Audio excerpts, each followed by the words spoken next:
بسم اللہ الرحمن الرحیم۔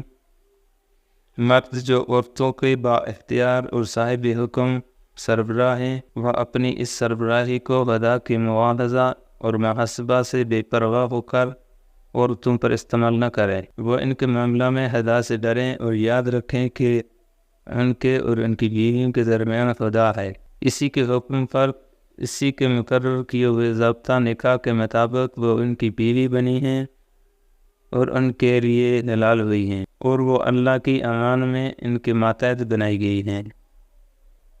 یعنی ان کی بیوی بن جانے کے بعد ان کو اللہ کی امان اور پناہ حاصل ہے۔ اگر شوہر ان کے ساتھ ظلم و زیادتی کریں گے تو اللہ کی دی ہوئی امان کو توڑیں گے اور اس کے مجرم ہوں گے۔ سرکار دو عالم صلی اللہ علیہ وسلم کے اس جملہ نے بتایا کہ جب کوئی عورت اللہ کے حکم کے مطابق کسی مرد سے نکاح کر کے اس کی بیوی بن جاتی ہے تو اس کو اللہ کی ایک خاص امان حاصل ہو جاتی ہے۔ یہ عورتوں کے لیے کتنا بڑا شرف ہے، اور اس میں ان کے سربراہ شوہروں کی کتنی سخت آزمائش ہے کہ ان کی بیویاں اللہ کی امان میں ہیں۔ شوہر ظلم و جبر کرتے وقت اس بات کو یاد رکھیں۔ ویڈیو اچھی لگے تو لائک اور سبسکرائب ضرور کیجیے گا۔ Thank you.